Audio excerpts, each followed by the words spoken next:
Welcome back to the Gridiron Grind with Andrew and Lance. Today we're going to dive into some latest happenings, some latest news going on.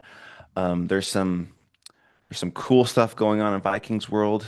There's training camps, OTAs, mini camps. The actual training camp is coming in about a month. But first, how are you doing, Lance? It's been a minute since we got to do this. Doing good, man. Just sun's waking me up early. It's getting up at 5 a.m. here. What time does it come up for you? Basically the same. Basically the same. Yeah, about right before 5 is usually when I notice it. I'm like, all right, I'll get up. Yeah, I'm ready for the sun to, if it was like 7 a.m., perfect. That would be, Hmm. because I like to wake up a little bit in the dark, fill it out, and Hmm. watch the sun come up as I'm awake. But 5 a.m. after just going to bed at like the sun going down at 10 p.m., Hmm. that's just a little too long for me. Hmm. Not quite enough sleep in that. Yeah, yeah. Yeah, I hear you. I hear you. Well, where do we want to start? Because there was a few things happening, and one just broke yesterday. Do you want to start there? Yeah, well, I think we could start there. I think that'd be good to talk about. But um, the NFL just received the news that Brendan Sorsby, the former quarterback from Texas Tech for a minute, Hmm. is now making plans to go enter the NFL supplemental draft. Yep. Um, that was quite the drama to see unfold. Hmm. He goes through all that legal battle to win in the court to go back and play college football. And then with my assumption is all the drama that that caused, all the hate, all the noise, he couldn't go back to college. There's no way he would, I don't want to say safely, but could comfortably play in college again with that much negativity aiming at him, which is probably mostly justified. I'm sure there's some out there that's going too far, but he had no choice but to say, I can't do it, and then go the supplemental draft, which I don't even know what kind of draft pick anyone would choose. Which, in case no one knows, the supplemental draft basically is you kind of auction out a pick in the following year's draft that you would see as value for said player, and no one really knows what you put up for bid, and then highest bidder wins on whoever throws their name in the hat. And so maybe a third at most I could see for Sorsby because he was okay. He was fine. He wasn't great, but he wasn't bad. But with all this drama hanging around his head, I don't know what kind of team wants that in their locker room. So I say at most probably a third round pick for him. I don't know how you're feeling. I think that's fair. I think that that's definitely possible. It just depends on how much risk a team wants to take on. That's what I would say. So I think that's fair, but we'll see what it ends up being. But in my mind, I thought a fourth round pick. That's kind of where I thought Yeah. could see his Yeah. range falling. Hmm. Yeah, that's probably solid. I don't think anyone would choose higher than a third because next year's draft is so stacked with quarterbacks and ton of players that trying to go above a fourth or a third is just not happening. Just not happening. Especially with all that stuff hanging around his head. And I don't even know what teams would truly bid for it. Would the Cardinals put up a draft pick for that because of their quarterback situation? Would the Browns put up a draft pick for that? But it's hard to see them doing that because they're projected to have like top five picks in next year's draft where they can get a legitimate stud as opposed to throwing away their third or fourth round pick on possibly a backup to starter caliber player. So I really don't know who is going to put their name in the hat. With the Steelers, since this is the last year of Rodgers, I don't know. I don't know. The Steelers, I mean, that's definitely a good one to think about. Um, it makes sense. I think there's a possibility that that could open up for them. They don't really have a quarterback on their team that they're Mm-hmm. They're so weird about Drew Aller. Um, they are Mm-hmm. not all in on that guy. Um, Nope. so, which just makes it interesting that the coach and the GM are not on the same page with who should be drafted. Mm-hmm. And that's already But starting because the coach is in his first year. yeah, um, I think that hire will be a mistake in the end. Mm-hmm. Yep. And give the Steelers credit, they usually don't make mistakes with their coach hire because they've had three head coaches, so like your entire franchise, and each of those head coaches have won a or multiple Super Bowls. So credit to them on that, but I agree with you. I think this was their first miss. I don't think there was a whole lot of great options. I mean, maybe McDermott would have been a good option, but he hasn't won it himself either. So would he get them over the top? I don't know. I don't know, but I don't think McCarthy was the right call. I think McDermott, though, is someone you can rely on long term. Um, Yeah. my feeling is that McCarthy and Rodgers ultimately decided to team up again because it's been a long enough time that the Hmm. scars have healed and they're willing to move on from their past discrepancies. But I think Hmm. that those scars could reopen and become festering wounds pretty quickly this season if things start to unravel. Absolutely. And I mean, it's hard to imagine that it won't. There is talent on the Steelers team. I'll give them that. Picking up Michael Pittman Jr. was a good move. So they have DK Metcalf and Michael Pittman Jr. Their defense has always been, top half. Now, I wouldn't ever say that it's been elite, but it's been good. It's been like the ninth or tenth best defense, somewhere in that range. It's been good. It's been solid. It's been, good enough to win games. And Rodgers has gotten the ball out quickly, and they won some games last year, but they never seemed like a true contender to people who really understood what they're watching. And they showed that when they played the Texans, and the Texans just crushed them. Um, so it's going to be interesting to see where they go. Did they get better in the offseason? I think so because Michael Pittman Jr. did make him better. And Aaron Rodgers, I don't think he's going to be worse than last year. He's not going to be better than last year, but I don't think he's going to be worse. But I still don't think they're a true, legitimate playoff contender. And with that not being the case, they're going to be picking around 18 or 19 again in next year's draft, like they always do. And you can't truly get better that way. You just can't get enough talent to compete when you're Right. always picking around 20. That's just not the way to go. You gotta you kind of be bad for a year or two to get back in the mix with some really good talent on your team. So that's unfortunate for Steelers fans because I think they're going to be around 9 or 10 wins yet again. I think that could be generous. I don't know. Um, yeah, I, we'll see if Rodgers can have another decent year. Um, Hmm. but now I think teams will have a little bit of a chance to evaluate how he played last year and really figure out how to attack Right. him this year. I mean, because that was the first time he played in, um, what was Two or that? 3 years.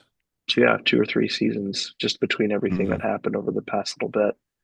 So, And to put on top of that, in his division, the Ravens took a step back. We would expect that they're going to play better this year. Joe Burrow got hurt for a good chunk of the season now. He gets hurt more often than he should, but if he is back healthy, the Bengals aren't going to be anyone to sneeze at. They're going to be tough to beat. So just in their division, it got better as well, just from health wise and just getting back to the mean with the Ravens because they have too much talent to not be a playoff contender every year. Super Bowl contender is a different story because you know how Lamar Jackson does in the playoffs. But in the regular season, Lamar Jackson usually shows up and shows out. So his and Aaron Rodgers' own division, it's going to be tougher than last year. yeah, yeah, I agree with you. It's going to be an interesting battle to see take place in the division to see how things shape up in Hmm. the AFC North. Hmm. Hmm. I don't know. I think that things will be better for the Bengals this year. I think that's probably the team I'm most prone to believe in. That's Um, fair. That's fair. If I were to pick a division winner right now, it may be close between them and the Ravens. I'm still a Ravens believer, but I probably would lean Bengals just because they seem to be healthy and they did attempt to improve their defense, especially with Dexter Lawrence. That's going to help. So if Burrow and Chase can just play 17 games together, their offense is going to be humming and clicking and be really good. And if their defense can just be average, then they could be a tough team to beat. But can their defense get to average is the question. They attempted to pick up some pieces, but are they going to fit well? We'll see. But if I had to pick one right now, I might lean Bengals barely over the Ravens because Ravens having a new coach, new system, it might take a year or something to get together, and they didn't truly address some of their holes that they had. So it'd be close, but I might lean Bengals. yeah, I don't know. I think it's really tough to lose your coach. I think people are underestimating how Hmm. much that's going to affect the team. Um, that's my take, but I think that it's going to be hard. It's going to be hard for them to move forward and to really figure out what their identity is going to be. Lamar's going to be implementing a new offense. They got a new defense they're bringing to them. Um, Hmm. I think it was a good hire. I don't mind who they picked up, and I think it makes sense to Was it look Jesse at Minter? yeah, Jesse Minter from the Chargers. So it Yeah. was a So they're logical move. I just yeah, and their defense probably gets better with that hire because Harbaugh was, I think he's a special teams guy. I think that's where he came from. So he yeah, wasn't really super involved with the defense or offense. So their defense just by um, sheer change of direction should get better, which will help them because their defense was kind of leaky last year. But yeah, I still think they didn't address the wide receiver room enough. They picked up a rookie like in the third round who I really like, but that's a rookie that you can't really count on can't right depend now. on them. Yeah. Yeah. So it's Say Flowers and Mark Andrews because they don't even have Likely anymore. So how's that going to work? So yeah. And then Well, I mean, like, but let's just throw this out for example. Why were they not in the AJ Brown market? hmm Legitimately, if you're trying to win a Super Bowl, why are you not in the market? hmm Um, I just don't understand it. It makes zero sense to me why you would not be interested in AJ Brown.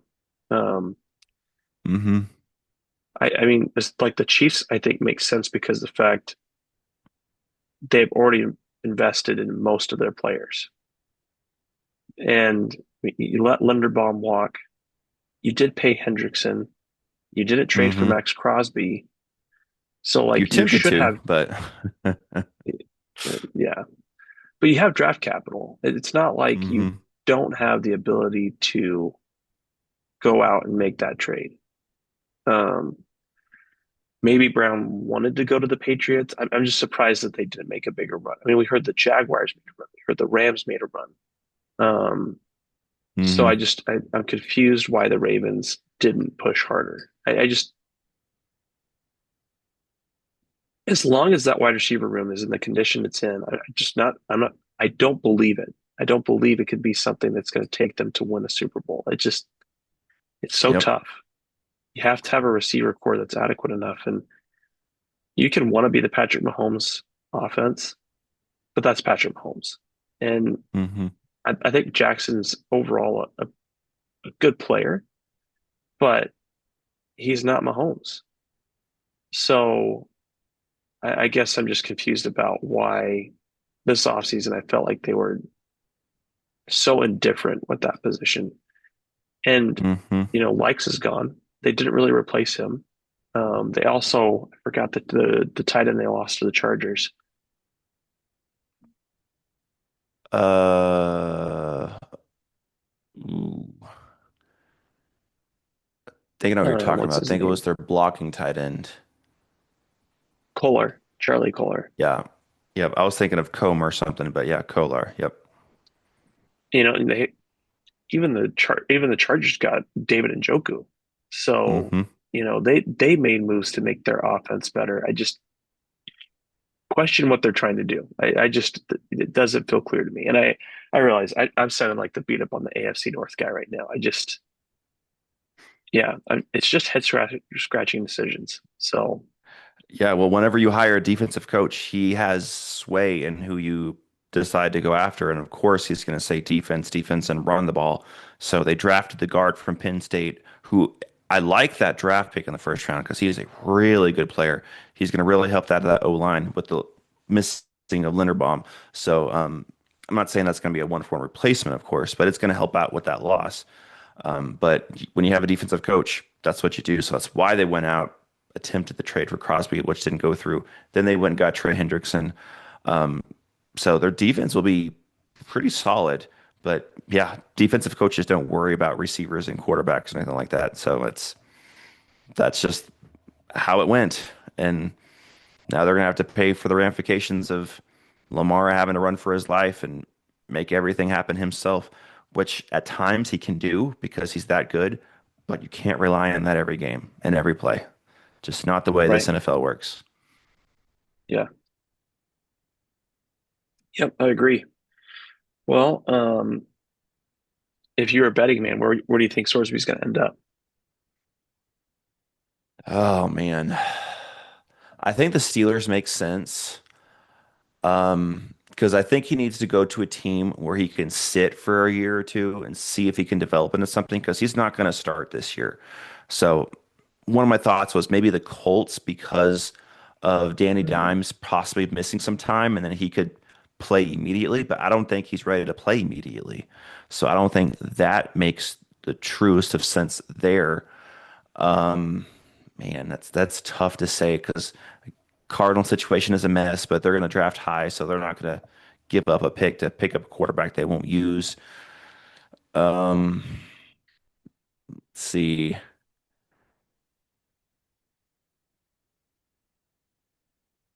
Yeah, the only thing I can think of off the top of my head that makes any kind of sense would be the Steelers. I don't know. That'd be the only one that has a quarterback situation that is solid-ish in year one, but the next year everyone's gone. I mean, me talking like that, people listening might think, well, then Minnesota makes sense. They don't, not at all, because Kevin O'Connell is very, very particular with his quarterbacks. And if there's any kind of drama like that, he's like, nope, moving on. I mean, he didn't even want Will Levis, who was right there, easy to take in the first round for us, and he's like, nope, don't want him. Which he turned out to be right. Will Levis was kind of a little bit of a head case in Tennessee. So I don't know. Only I can really think of is the Steelers, because everyone else either has their quarterback or they're going to be picking high next year. So why bother? The Steelers won't be. They never do. So why not take a dart throw and take a shot at it? So that's the only thing I can think of is the Steelers.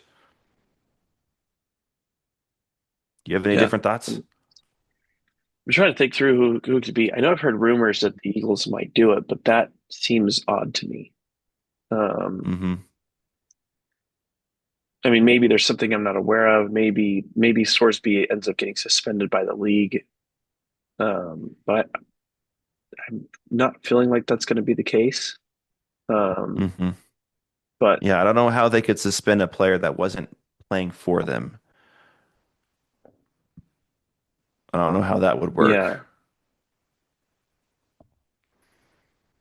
I'm not sure.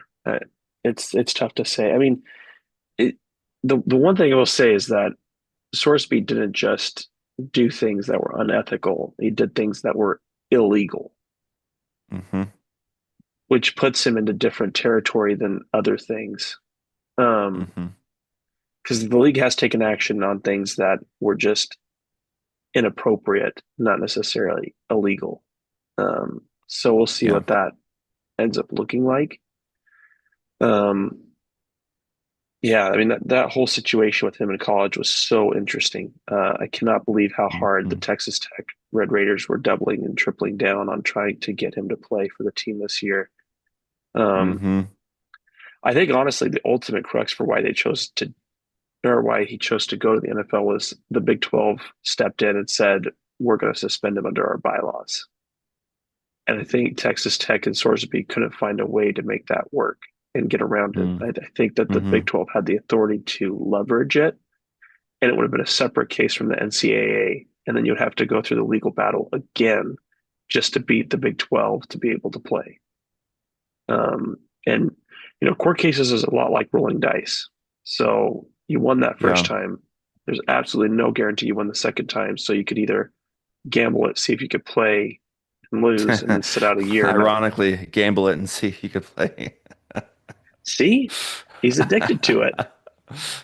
Right? And that's the Um, other thing of the NFL is he needs to land with a coach and a staff that can really work with him and get him off this issue because it's not going to go away in a year. It's not like, no, okay, I got in trouble, I'm cured. That's not how these things work. So they need to be he needs to go somewhere that can really help him. And there are some organizations that you don't want him to go to. Like, how funny would it be if he went to Vegas? yeah, that would be. Thankfully, they've got their quarterback situation figured out. Right, right. They have two guys that they know will not have to worry about anything like that because they're like the teacher's pets of quarterbacks, which is not a bad thing. I'm not saying that in a negative way, but they are not going to get in trouble with anything. They're going to do what they're supposed to do. Now, are they going to win a lot of games? We'll see. But you know they're not going to get in trouble. So, yeah, that they have what they need over there. But they'd be hilarious if he landed in Vegas. Like if Vegas said, "Yeah, we'll throw a seventh round pick," and no one else bid for him, and they end up getting him. That would be crazy. I mean, it's Uh-huh. possible. It's possible that that could work out that way. So we'll just Hmm. have to see what the bidding brings. But certainly a very interesting situation, worth monitoring. Um, Yep. I think the Colts one makes the most sense, though. I like that. I honestly think that that isn't bad. Um,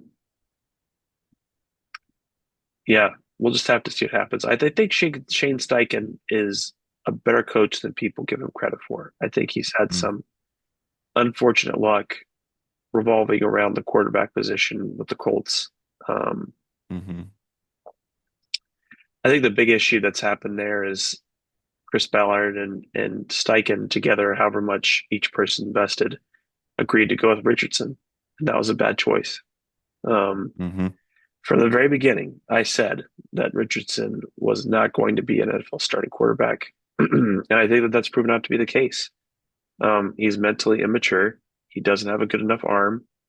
Um, there's something to say, man, and I think it's absolutely true.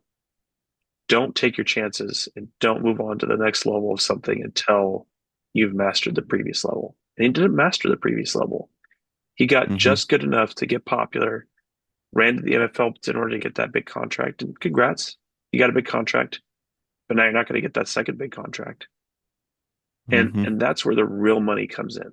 And players continually misunderstand, don't think about that. Zach Wilson, I've also said that he came out too soon. I think he did. I think he could have used another year. Maybe he would have dropped a round or two and it would suck in the beginning, but that's not the point. You want to be ready for your opportunity. And some players just can't accept with humility that, hey, I'm not ready. So, Mm-hmm. I mean, look at Archie Manning.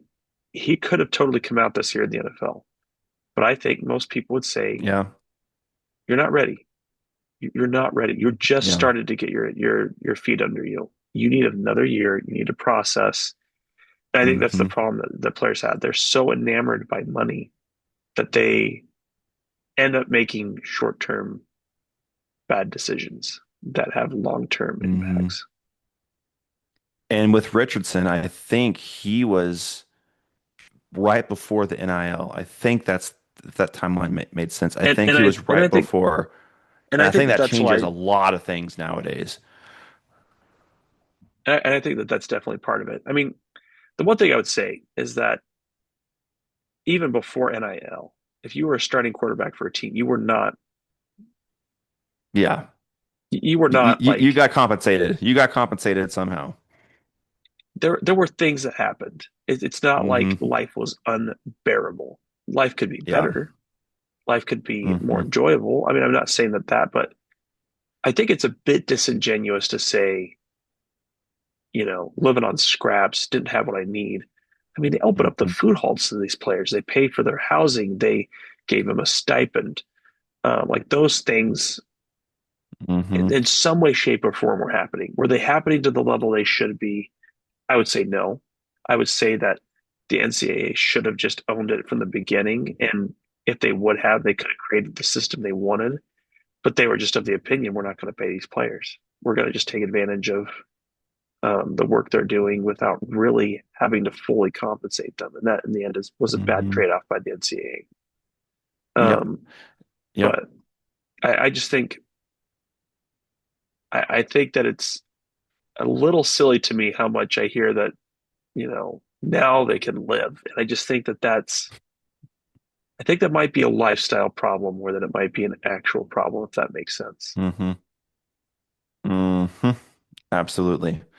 And now the NCAA has accepted what has been the truth for a long time. They are a minor league system. That's all it is. They're a minor league system to get these players ready for the big leagues. So pay them like a minor league team should be paid. So Tell you what, though, Andrew, that's the best minor league out there. that's true. They get well compensated. I mean, you think about what baseball players, basketball players, hockey Hmm. players get compensated for playing in minor leagues. It's nothing Yep. like that. It's almost like a normal salary job in the world, depending on where you're at and how well good of a player you are in that minor league system. You might be making 100K a year, something like that. So yeah, absolutely. I hear you. Well, is there anything else you wanted to touch on with that, or should we move on to other things going around the NFL? Yeah, I mean, we could talk about some OTA camp news. Hmm. Saw that Pickens has reported to some of the off-season programs for the Cowboys. That's a big deal. Hmm. Um, if Pickens is ready to play and willing to play, him being there, showing up to camp is going to make a big difference for that team. Absolutely. Absolutely. Their offense was great last year. It was like top 3 or 4 in that range. It was just their defense that was struggling, and they did what they needed to do to address it. We'll see if it all works out because those are all rookies that you can't truly know. But on paper, it all makes sense. My main concern, and I'll talk more about this when we dive into the fantasy talk.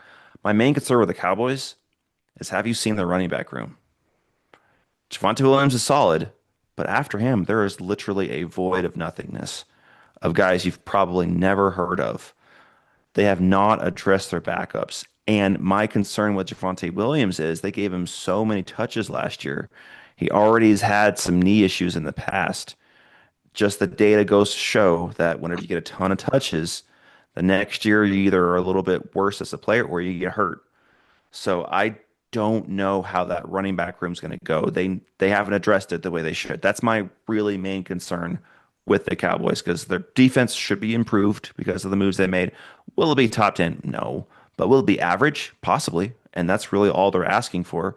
They have receivers everywhere. Dak Prescott's fantastic when he's healthy, but I don't know what their running back room is going to look like if Javonte Williams struggles or gets hurt, which there's no guarantee, but the data and the patterns show that when that happens, it's a higher chance. And he's already dealt with stuff in the past. So that's my concern is their running back depth. Yeah, I mean, I understand what you're saying on the Javonte Williams front, and he's only had 2 years where he was close to 1,000 yards. Last year was an exceptional year. Hmm. Um, the one thing I will say is that my guess is the Cowboys are thinking Malik Davis could take a step forward. Um, We'll I see. mean, and it's a small sample size, and I get it.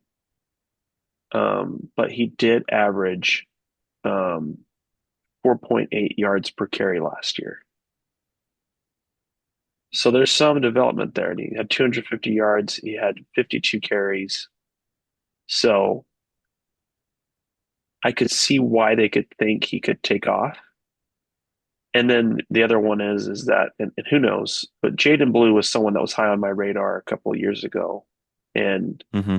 maybe they think he could take off and um, turn into a really good player. So we'll Maybe. see. We'll see. We'll see. Um, Hmm. but overall, I mean, I'll be honest. I've been impressed by the moves the Cowboys have made. Um, Yep. I think Even that though they've you were against their moves last year. well, 2 years ago, yes, absolutely. I felt like that they just fell off the earth, and they paved the way in some form to help the Eagles win a Super Bowl by being such a poorly put together team because they weren't a good team. Dak Prescott Hmm. got hurt. That's not what it is now. So, I, and honestly, I'm still surprised with who they have now on their defensive line. Having Clark, Gary, and Williams, Hmm. and Tito, I think is how you say his name, is the other I one. never really got it right. I'm not going to attempt. So, but that's a good defensive line. And Christian Parker is a great coach. He is going to be a good defensive Hmm. coach for him. Um, so, yeah, now we're just kind of at the move of we'll see what happens next and um, go from there. So, still in the early phase, and Hmm. but I think it's impressive. I did also notice that Michael Pierce is at camp with with the Falcons, so that'll also be interesting to follow. Um, but man, if I'm the Falcons right now, I'm worried about what the long term looks like for Pierce, Hmm. and Yeah, that's just my take, but to me that it's a is problem. concerning. Hmm. So Yeah. You have to trust your players are going to be available. And when they're making off-field decisions that are terrible, you can't trust them. I mean, Minnesota has that with Jordan Addison. He's been good as of late. Cross our fingers and our toesies, whatever we got to do. But the history shows that you can't trust him, and that's a big thing. You have to be able to have your player on the field, no matter how good they are. You need them on the field, and if they're not on the field, you can't have them on your team. If that's injury or if that's legal issues and getting suspended, either or. If they're not on the field, they can't be on your team. and I apologize, I meant James Pierce. I don't know why I James said Pierce, Michael yeah. Pierce. Yeah, yeah, But he is the defensive tackle. I was like, I didn't even think he was yeah, still playing. but um, yeah, I that's gonna be another interesting team to watch because I mean, man, could you imagine, right? If James Pierce doesn't work out and Michael Penix doesn't work out, Hmm. how far back that team is going to be. Um, I know Tua's brought in as a backup, but that that is a team that I think makes sense to potentially have Tua be your starter over Michael Penix. We'll see, but I have not been impressed with what I've seen from Penix. I have not seen this Hmm. guy that's like I think we saw games over the past year that JJ McCarthy came in, took over, and really led the team. I would say the same thing for Penix. I feel like they leaned on Bijan Robinson. Hmm. And that's great. That's awesome that you lean on Bijan Robinson. But the reality is that we talked about this. If you're just going to run the ball to death to win your game, that's not an offense that's going to succeed. You have to have the passing game. It has to be there, or you're going to get to a team that can just shut down the run, and then your offense is gone. Nothing left. Hmm. And I feel like that's what we've seen so far from Penix. And so it's like, okay, what are we going to do here? So that's another team I think it's going to be interesting to watch as far as how things come together.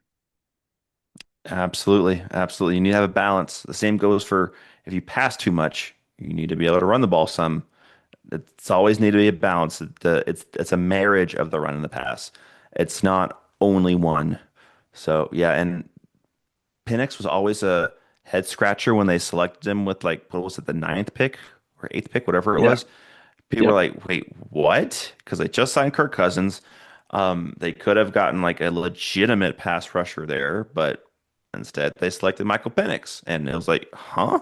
And it's been a question mark ever since. He has been developed very well, just hasn't panned out. But the segue into JJ McCarthy, unless you had other thoughts on the Nope. Go Falcons ahead. situation. Um, so going into this season, when Minnesota signed Kyler Murray, the coaching staff was all talking about it's going to be a competition. And most people out there, I'm not one of them, I believed it. But most people out there didn't believe it. They said, there's no way this could be a competition. You don't, Kyler Murray is not going to agree to sign for your team if he feels like he has to win the job. He's just going to sign with your team to accept the job, which it makes some sense with that. There's some logic in that. But maybe I was just being stubborn and wanting to believe it because I didn't want to give up McCarthy. But it sounds like that is truly going to be the case because the coach, KOC, about last week or so, mentioned that he's going to take this into training camp and he has an idea of what the timeline's going to be, but he's not going to share that with anyone, of course, and he's not going to share who the winner is until the time it is to announce it. And every action that's been going on leads to believe that it truly is a competition. Even Kyler Murray mentioned in his press conference that his biggest struggle is not getting enough reps because he doesn't know the offense. The offense is difficult to learn, and he's not getting the reps, and that's a struggle. And so, in a way, he was sort of complaining about that because it's a competition. They're literally getting 50% of the reps, each of them. Kyler Murray and JJ McCarthy are getting 50%, almost right down the middle, give or take one or two here or there. And there's a guy I follow that was mentioning that he has a source that's close to the situation. He wasn't in the conversation, but he is led to believe that the conversation between Minnesota and Kyler Murray during the time of talking about the team and contract, the conversation was that it's going to be a competition. The belief was initially, why would he sign here if he was thinking that? There's logic to that. I understand that. But from what this guy is saying, and he has trusted sources, he said that from what his source is hearing, conversation wasn't that he's going to be the starter, that he has to win the job, which whoever wins the job of the Vikings offense, that's a great situation. There's weapons everywhere. KOC normally is a really good scoring offensive head coach and play caller. So you can really show out. And Kyler Murray might be thinking 1 year, win the job, show out, go get a big contract somewhere else. That might have been what he was thinking. And that makes sense because if you just look at the stats, JJ McCarthy was one of the worst quarterbacks last year, just black and white stats without any context.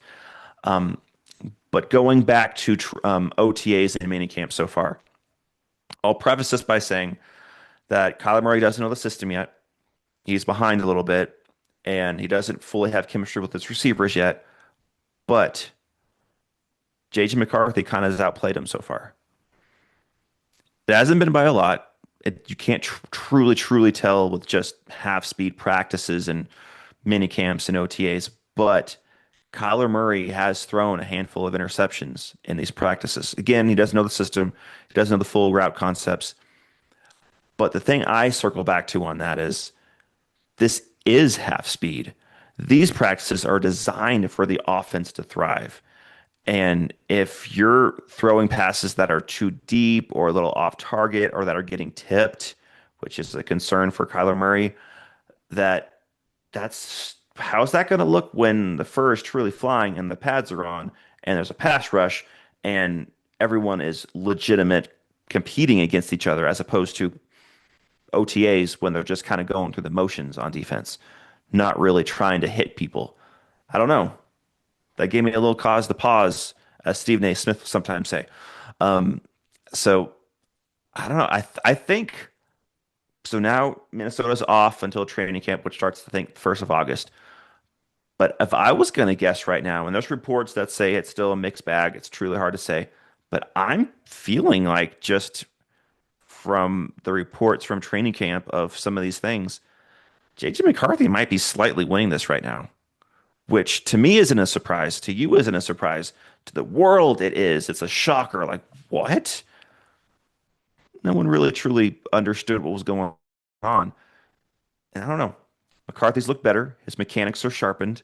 He still needs to get some layering on the football. He still fires it in there like a laser. He needs to take some of that off and kind of throw some arc on some of these balls.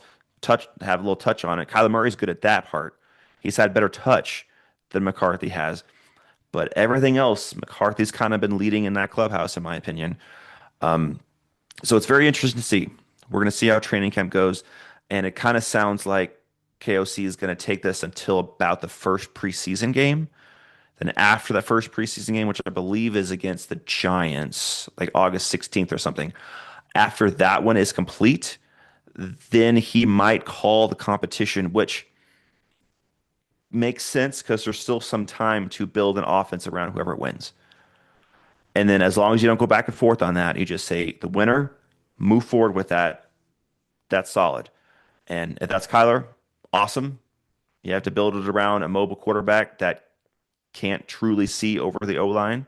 If it's J.J. McCarthy, awesome.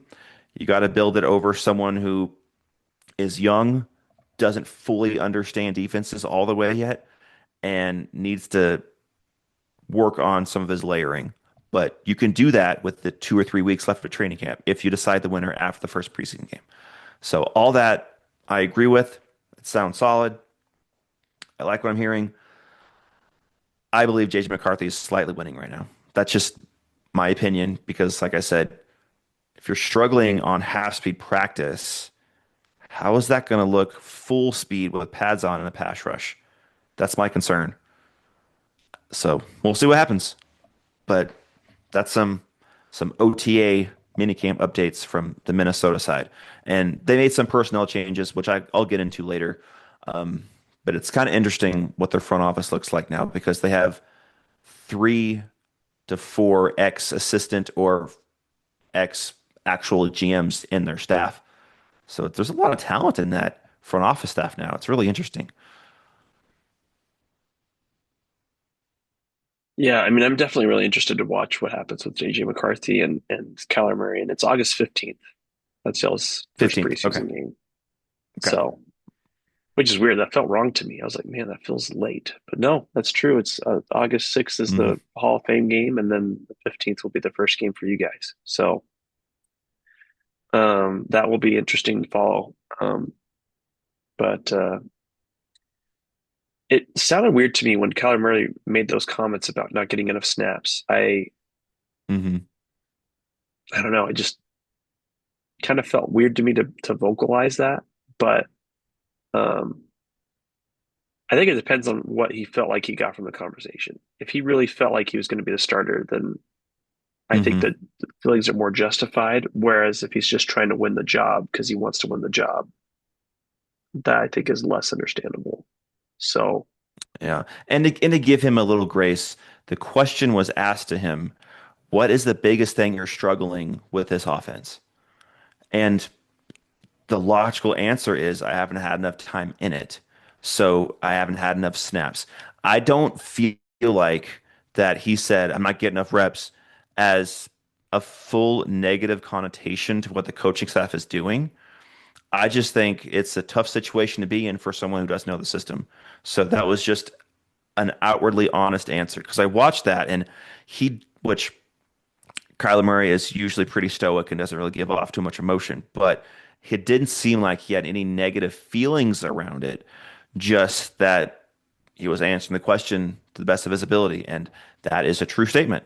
The biggest difficulty he's having right now is not knowing the offense. And the best way to know the offense is to get more snaps, get more reps. So I didn't fully take anything bad from that. A lot of people, a lot of news outlets took that and ran with it like, "Oh no, Kyler Murray's upset as well." I don't even know if J.J. McCarthy was truly upset. He's just a competitor and he knows he has to compete now.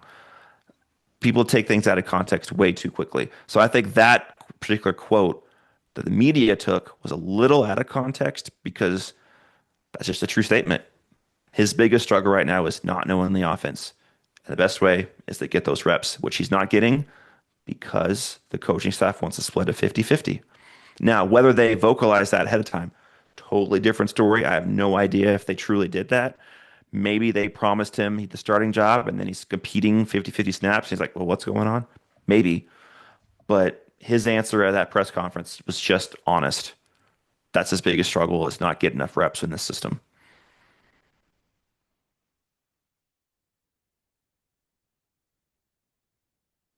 Yeah, that's fair. That's fair. I mean, we'll see what happens. It's hard to say at this point what the rest of